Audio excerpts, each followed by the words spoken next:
سبحان اللہ بہت ہی انداز میں خوبصورت آواز میں نعت نبی گنگنا رہے تھے.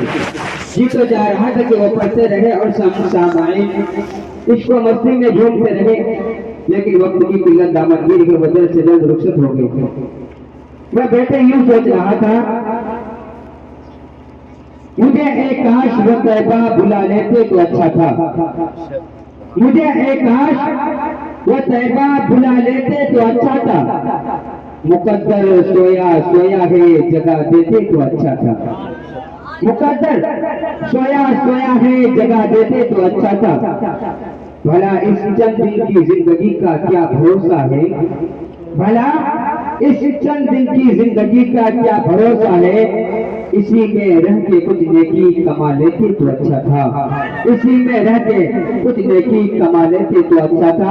اب میں اس جشن عید میلاد النبی کا پروگرام آگے بڑھاتے ہوئے اب میں ایسے سامنے بہت ہی عمدہ خطیب کو آپ کے سامنے پیش کرنے جا رہا ہوں جو علمی گفتگو کرتے ہیں. میں ایسے خطیب کو دعوت دے رہا جناب جن سے میری مراد حضرت مفتی محمد پرویز علی میر صاحب. ان کے آنے سے قبل میں ایک دو شعر کا نامناسب سمجھتا ہوں. تیری حیات کا گلشن مہک بھی سکتا ہے، تیری حیات کا گلشن مہک بھی سکتا ہے، اندھیری رات ہے جگنو چمک بھی سکتا ہے، اندھیری رات ہے جگنو چمک بھی سکتا ہے.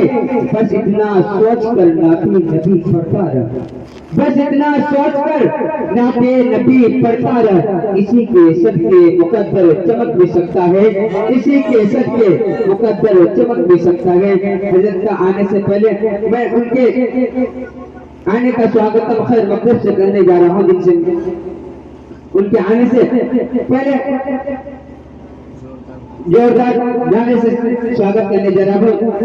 نعرے تکبیر، نعرے رسالت، نعرے رسالت، مسلک اعلی حضرت، مسلک اعلی حضرت، نعرے تکبیر، نعرے رسالت.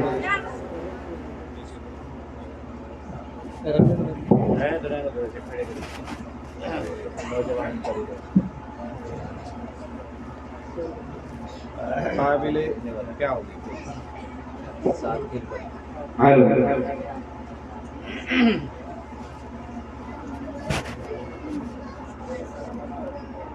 قابل صد تعظیم و تقریب علماء ذوی احترام، سامعین باوقار، عزیز طلبہ، پردے میں رہ کر کے سماعت کرنے والی خواتین اسلام، بالخصوص اس بزم نور پر جلوہ باز، عزت مآب، عالی مرتبت وقار استاذ الحفاظ حضرت سلمان رضا نعیمی صاحب قبلہ و کرم گستر، عزیز محترم مولانا حافظ القاری غلام دستگیر صاحب قبلہ، السلام علیکم ورحمۃ اللہ وبرکاتہ.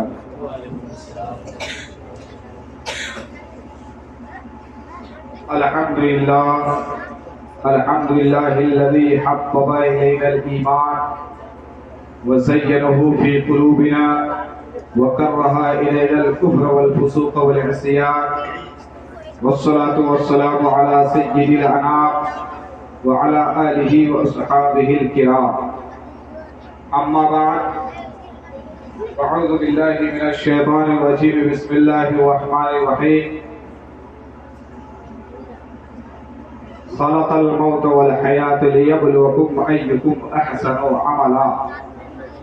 صدق اللہ العظیم وصدق رسولہ النبی الامین الکریم، ونحن علی ذلک لمن الشاہدین والشاکرین والحمد للہ رب العالمین. آئیے ایک مرتبہ عقیدت و محبت کے ساتھ جان ایمان، روح ایمان، مصطفیٰ جان رحمت، شمع بزم ہدایت، آفتاب نبوت، مہتاب رسالت، احمدی مجتبی محمد مصطفیٰ صلی اللہ تعالی علیہ وسلم کی بارگاہ میں عقیدت و محبت کے ساتھ بیداری کا ثبوت دیتے ہوئے درود شریف پڑھیں۔ اللہم صلی علی سیدنا و مولانا محمد المعدن الجود والکرم وآلہ وصحابہ بارک وسلم صلو علیہ الصلاۃ والسلام علیک یا رسول اللہ صلی اللہ تعالی علیہ وسلم۔ موت کے پردے سے کم نہیں ہوتی تابندگی، موت کے پردے سے کم نہیں ہوتی تابندگی، اس طرف بھی زندگی ہے تو اس طرف بھی زندگی، اس طرف بھی زندگی ہے تو اس طرف بھی زندگی ہے۔ میرے اعلیٰ حضرت فرماتے ہیں ایک طرف ہے آدائے دی، ایک طرف ہے حاسدی، ایک طرف ہے آدائے دی، ایک طرف ہے حاسدی، بندہ ہے تنہا شہا تم پہ کروڑوں درود، بندہ ہے تنہا شہا تم پہ کروڑوں درود۔ باوقار سامعین، آپ نے مجھ سے پیشتر نعت و مرتبت کا بہترین گلدستہ آپ کی بارگاہ میں پیش کیا گیا اور آپ نے اس کو بسر و چشم قبول کیا۔ امید ہے کہ مجھے بھی آپ قبول کریں گے۔ اگر کچھ تلخ ہو، کچھ کڑواہٹ محسوس ہو تو معاف کیجیے۔ لہذا میں آپ سے اور صاحب خانہ کے یہاں سے میں ملتمس ہوں، گزارش کروں گا کہ اگر وہ ہمیں بتا دے کہ پروگرام کے بجے تک چلانا ہے تو میں کوشش کروں گا اسی کے اندر میں اپنی گفتگو کو ختم کروں۔ میں آپ کے متعینہ کردہ وقت سے تجاوز نہ کر کے اسی محدود وقت پر اپنی گفتگو کا اختتام پذیر کر دوں۔ صبح 8 بجے تک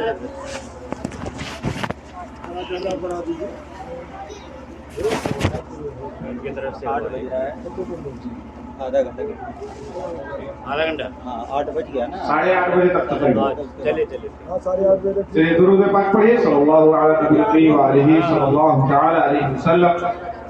صلاۃ و سلام علیک یا رسول اللہ یا حبیب اللہ صلی اللہ تعالی علیہ وسلم۔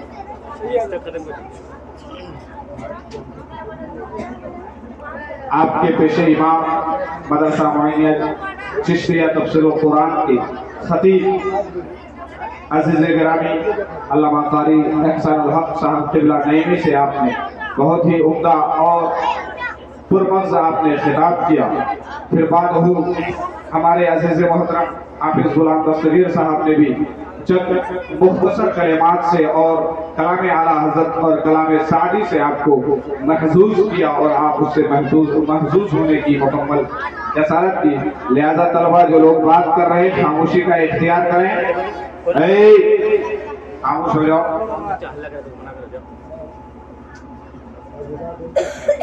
پیارے آقا کے پیارے دیوانوں، آپ لوگ ابھی تک بیدار ہیں، یہ آپ کی محبت ہے، یہ آپ کی الفت ہے، یہ آپ کے تقاضۂ محبت کا ایک انوکھا ایک نایاب طریقہ ہے کہ ابھی تک آپ اپنی نیند کو برداشت کیے ہوئے اور اس کو بالائے طاق رکھ کر کے آپ اپنی آنکھوں کو کھلی رکھے ہوئے ہیں اور آپ کی آنکھ ابھی تک کھلی ہوئی ہے۔ رب کائنات کی طرف سے آپ پر بڑا اعزاز اور بڑا انعام ہے کہ ابھی تک آپ اس پروگرام میں دل و جان لگا کر کے اپنے جسم اور جسمانیت کے ساتھ خاموشی کے ساتھ آپ حاضر ہیں۔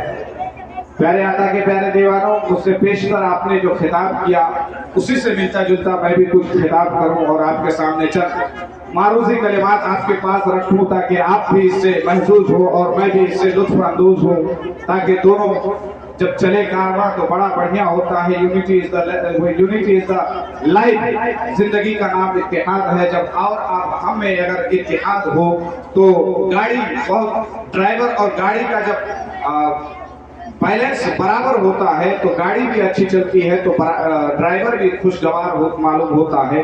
اس لیے آپ خاموشی کے ساتھ جہاں مناسب لگے سبحان اللہ الحمدللہ سے ضرور داد و تحسین دیجیے گا۔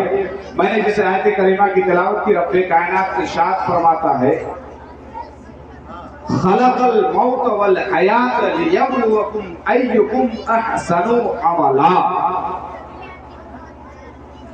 رب کائنات نے اس آیت پاک کے اندر یہ ہم کو بتایا کہ مقصد زندگی کیا ہے۔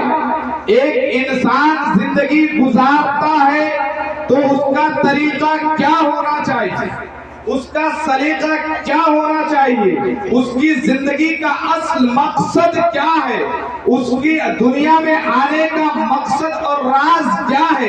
اگر آپ مذاہب کا مطالعہ کر لیں، حقیقت کا جائزہ لیں، آپ کو پتا چلے گا یہ مختصر سی آیت اپنے اندر اتنے معانی اور مفاہیم پوشیدہ ہے، اگر اس کو میں کھولوں تو کافی لمبا وقت لگ سکتا ہے، لیکن آپ کے ذہن و دماغ کو دیکھتے ہوئے، آپ کے ذہن و دماغ کو سمجھتے ہوئے آسان لب و لہجے میں بتانے کی کوشش کروں گا کہ اگر آپ دیکھیں کہ اللہ رب العزت نے اس دنیا میں سب سے افضل کس ذات کو بنایا، تو آپ تاریخ کے اوراق کو پلٹیں گے تو پتا چلے گا کہ رب کائنات نے سب سے افضل انسان کو بنایا۔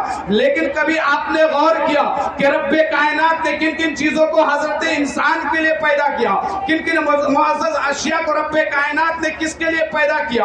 اگر آپ رب کائنات کی تخلیقات کا جائزہ لیجئے، ان کے مخلوقات کا جائزہ لیجئے، اس کے ٹیسٹ اور ذائقے کا مطالبہ کیجئے۔ آواز بڑی کھینچ گئی۔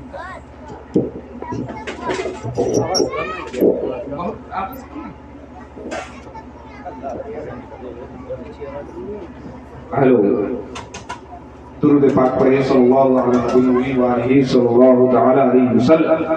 صلاۃ و سلام علیک یا رسول اللہ صلی اللہ تعالی علیہ وسلم۔ اللہ رب العزت نے اس خاکدان گیتی میں سب سے افضل اگر کسی کو مبعوث فرمایا تو حضرت انسان کو مبعوث فرمایا، لیکن انسان مذہب اسلام کے جو طریقہ ہمیں مذہب اسلام نے دیا تھا، ہم نے اسے فراموش کر دیا۔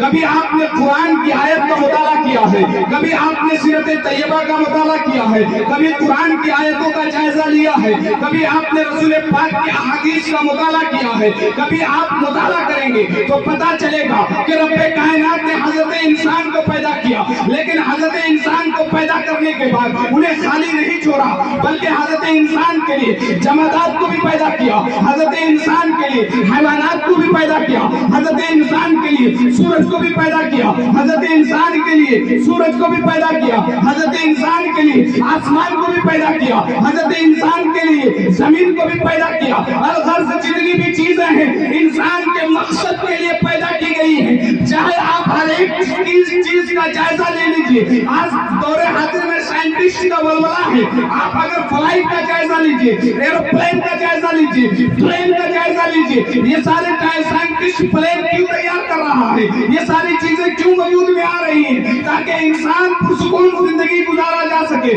تاکہ انسان چین و سکون کے ساتھ زندگی گزارا جا سکے۔ یہ انسان کے راحت و سکون کے لیے رب کائنات نے ان ساری چیزوں کو تخلیق فرمایا، لیکن رب کائنات نے ہمیں ہمارا کیا مقصد دیا ہے، رب کائنات نے ہمارا کیا ارادہ فرمایا ہے، رب کائنات نے ہمارے لیے کیا وجوہات بیان کیے ہیں۔ قرآن پاک کی آیت کا مطالعہ کیجئے، رب کائنات قرآن پاک میں ارشاد فرماتا ہے خلق الموت والحیات لیبلوکم ایکم احسن عملا۔ اے لوگوں سنو، اس آیت کا مطلب یہ ہے life is death, life is your result. آپ کی زندگی آپ کا مقصد اصلی ہے اور آپ کی موت آپ کی زندگی کا ریزلٹ ہے، یعنی آپ کا اس دنیا میں آنا آپ کی زندگی کی ابتدا ہے، اور آپ کی یہ زندگی صرف اور صرف پوری دنیا میں جب تک آپ رہیں یہ آپ کا صرف امتحان کا دن ہے، یہ پوری زندگی آپ کا امتحان ہے۔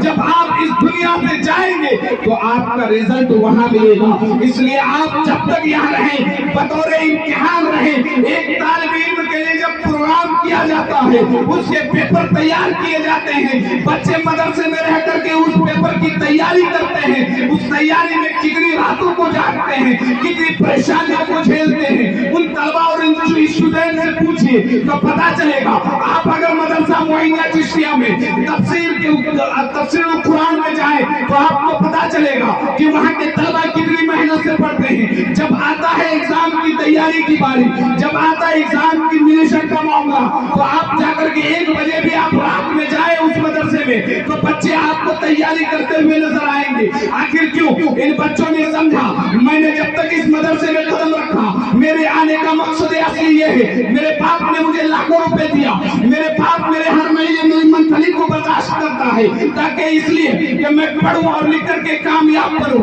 مذہب اسلام کی صحیح ترویج کروں, مذہب اسلام کا صحیح علم بلند کروں, اس لیے مجھے بھیجا گیا. میرا مقصد صرف اور یہی ہے کہ جب تک میں مدرسے میں رہوں مذہب اسلام کے خاطر میں طلب علم میں اپنی زندگی گزار دوں. میرا مقصد حیات یہ ہے, لیکن قرآن کہہ رہا ہے خلق الموت والحیات لیبلوکم ایکم احسن عملا. صرف تمہیں مدرسے میں رہ کر کے راتوں کو زندگی گزارنا یہ مقصد اصلی نہیں ہے, بلکہ مقصد اصلی یہ ہے جب تک تم مدرسے میں رہو مذہب اسلام کی ترویج و ارشاد کے لیے علم حاصل کرتے رہو, لیکن یہی تمہارا علم حاصل کرنا مقصد اصلی نہیں ہے. مقصد اصلی کو رب کائنات نے دوسری جگہ ارشاد فرمایا کہ تمہارا مقصد اصلی یہ ہے وما خلقت الجن والانس الا لیعبدون, کہ تمہیں مذہب اسلام نے اللہ رب العزت نے اس لیے پیدا نہیں کیا کہ تم اپنی کھیل و کود میں زندگی گزارو. تمہیں مدرسے میں تمہارے باپ نے اس لیے زندگی گزارنے کے لیے بھیجا کہ تم آرام اور چین و سکون کے ساتھ نیند کے کھراٹے لو, بلکہ تمہارے ماں باپ نے اس لیے اپنے اخراجات برداشت کیے تاکہ تم مدرسے میں رہ کر صحیح تعلیم حاصل کرو, صحیح تربیت حاصل کرو, اپنی زندگی کو سنوارو. اس لیے تمہیں تمہارے ماں باپ نے مدرسے میں بھیجا ہے, اس لیے تمہارے ماں باپ نے بتایا ہے جب تک تم مدرسے میں رہو, جب تک تم مدرسے میں تعلیم حاصل کرتے رہو, وہاں کے رموز کو بھی اپناتے رہو, وہاں کے قوانین کو بھی اپناتے رہو, وہاں کے معمولات کو بھی اپناتے رہو. جب تک تم معمولات کو نہیں اپناؤ گے, جب تک وہاں کے اصول و ضوابط کو نہیں اپناؤ گے, تم کامیاب نہیں ہو سکتے. تمہیں کامیابی تو اسی وقت ملے گی جب مدرسے کے اصول پر عمل کرو گے, جب مدرسے کے قوانین پر عمل کرو گے, جب سارے معاملات پر عمل کرو گے. اساتذہ کی مہربانی سے ان کی نظر عنایت میں رہ کر کے محبوب بن کر کے ان کی خدمت جب تک کرو گے یقیناً تمہیں کامیابی ملے گی. اگر آپ تاریخ کا اور آپ کا مطالعہ کریں, صفحات کا مطالعہ کریں, تو آپ کو پتہ چلے گا کہ آج بڑا ماحول بڑا گڑبڑ چل رہا ہے. آج ماں باپ اگر مدرسے میں بچے کو پڑھنے کے لیے بھیج دیتے ہیں تو بڑا عجیب و غریب معاملہ نظر آتا ہے.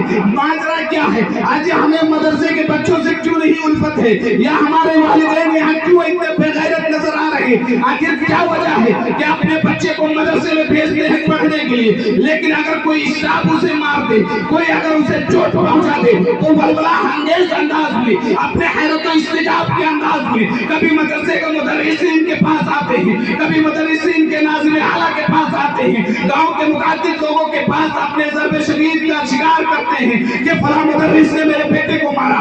کبھی آپ نے تاریخ کے اوراق کو پلٹ کر کے دیکھا؟ آپ آئیے حضرت, آپ آئیے ذرا مطالعہ کریں, تاریخ کے اوراق کو مطالعہ کریں تو آپ کو پتہ چلے گا کہ خلیفہ ہارون رشید ایک بہت بڑا بادشاہ تھا. ان کا بیٹا مامون رشید ہے جو بعد میں جا کر کے بہت بڑا عالم بنا, بہت بڑا بادشاہ بنا. کس بلد و کس بدولت بنا, آپ تاریخ کے اوراق کو پلٹیں گے تو پتہ چلے گا کہ خلیفہ ہارون رشید بڑا ظالم بادشاہ تھا, بڑا جابر بادشاہ تھا. ان کا حال یہ ہے جس علاقے سے وہ گزرتے تھے دور و دراز کے لوگ اپنا راستہ چھوڑ دیتے تھے. جب وہ کوڑا برساتے تھے تو سارے لوگ کانپتے اور تھراتے ہوئے نظر آ رہے تھے. ایک مرتبہ انہیں اپنے بیٹے کی تعلیم کے بارے میں یہ خیال آیا کہ میں کیوں نہ اپنی زندگی ایسے میں نے صرف کر دی, کیوں نہ میں اپنے بیٹی کی زندگی کو سنواروں, کیوں نہ میں اپنی زندگی بیٹی کی زندگی کو بلند و بالا کروں. یہ خیال آیا, پتہ چلے گا, پتہ چلا کہ ایک علاقے میں بہت بڑا مدرس ہے, بہت زیادہ پڑھانے والا ہے, علم و ادب کا ماہر ہے, اخلاق کا ماہر ہے, مذہب اسلام کا صحیح ترجمان ہے, مذہب اسلام کی صحیح ترویج کرنے والا ہے. جب اسے پتہ چلے, جب اسے پتہ چلا تو اس نے اس کی بارگاہ میں وہ بادشاہ گیا اور عرض کیا, حضور آپ کے لیے یہاں گھر پر تشریف لائیں, آپ کے لیے الگ سے تخت لگایا جائے گا, آپ کے لیے الگ سے اے سی روم دیا جائے گا. اس زمانے کے اخبار سے الگ سے فیسلٹی دی جاتی تھی, اسے یہ آفر دیا گیا. لیکن وہ استاد بڑا عجیب و غریب معاملہ تھا, بڑا خوددار تھا, بڑا ایماندار تھا. وہ کہا کہ سنو, علم کسی کے گھر پر جا کر کے نہیں پڑھایا جاتا ہے, اگر تمہیں پڑھانا ہے تو میری بارگاہ میں آ کر کے بھیجنا ہوگا. اگر تمہیں علم سکھانا ہے اپنے بیٹے کو تو میرے پاس بھیجنا ہوگا, تب میں پڑھاؤں گا. یہ اس سچو پن میں رہا کہ میں اتنا بڑا بادشاہ, میں ایک غریب فقیر استاذ کے پاس اپنے بیٹے کو پڑھنے کے لیے بھیجوں, یہ مجھے گوارا نہیں. لیکن اسے طلب علم کا شوق اتنا بڑھ گیا, اتنا جذبہ بڑھا کہ وہ مجبور ہو گیا کہ وہ بیٹا جو بادشاہ کا بیٹا تھا، جو وقت کا بڑا بادشاہ تھا، ہمیشہ ناز و نعم سے پڑا تھا. آواز